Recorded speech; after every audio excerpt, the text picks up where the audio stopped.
अब आप मुझे बताएं कि आपके घर के अंदर चाहे तिरंगा लहरा रहा है, चाहे केसरी है, चाहे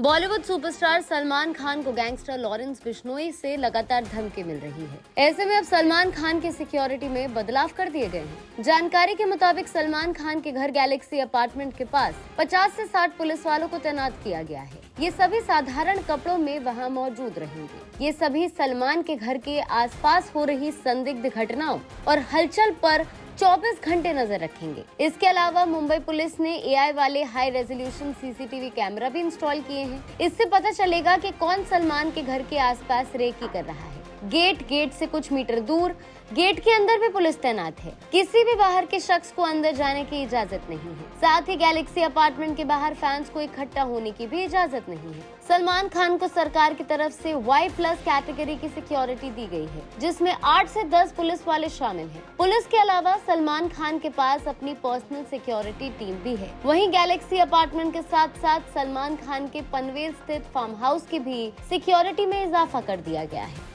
भगवा है चाहे हरा है, मेरी औकात क्या है जब आप संविधान आपको इजाजत देता है वो करने की। मेरी या किसी इंडिविजुअल की आपकी प्राइवेसी में मैं ताला तोड़ के आपके घर पे कैसे चढ़ सकती हूँ? तो इसका मतलब मुझसे बड़ा क्रिमिनल, मुझसे बड़ा ठग कोई नहीं है। तो अगर आपकी प्राइवेसी है, वो आपका घर है, आप कुछ भी लहराए आपका संविधान, तो इसका मतलब मैं करवा रही हूँ ना।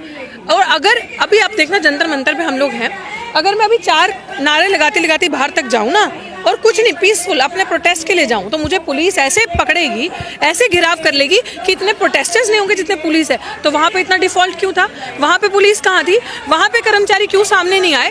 तो ये सारी चीज़ें बोला जाता है कि यहाँ साइलेंट हो जाओ, गुंडाइयों के लिए दरवाजे खोल दो। आपने बहुत दंगे ऐसे भी देखे होंगे। मणिपुर की बात ले लो, कैसे वहाँ पुलिस भाग के चली गई और वहाँ पे सारे जितने भी वेपन्स थे प्रोवाइड किए गए दंगे वालों को। तो इसलिए ये सारी चीज़ें हम लोगों को समझ में आती है कि कुछ भी ऐसे ही नहीं होता, करवाया जाता है। ये प्रोपेगेंडा सेट किया जाता है, फिर मीडिया को जिसे कहते हैं ना चील कौओं की तरह एक नैरेटिव मिलता है, फिर उस पर प्रचार होगा, फिर बार बार दिखाया जाएगा कि मुसलमान ऐसा है, मुसलमान खराब है, मुसलमान ये है, दहशतगर्द है, ऐसा किया वैसे क्या। जबकि वो कांड करने वाले भी 100% जब कार्रवाई, अगर कहते हैं ना फेयर एंड जस्ट इन्वेस्टिगेशन होगी, तो वो कार्रवाई में पता चलेगा कि वो बंदा भी BJP से ताल्लुक रखता होगा, RSS से ताल्लुक रखता होगा, जिसने शूट आउट भी किया।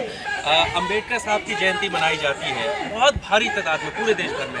कहीं कोई पथराव नहीं होता, कोई मुसलमान पत्थर नहीं फेंकता, लेकिन जब हिंदू धर्म के यात्रा निकाली जाती है, शोभा यात्रा या जो भी रहा हो, तो उस पर यह आरोप लगता है कि मुसलमानों ने पत्थरबाजी की है। ऐसा कैसे होता है? देखो, इस देश में देश को बांटने के लिए और दहशत फैलाने के लिए बड़ा इजी नैरेटिव है हिंदू और मुसलमान, है ना।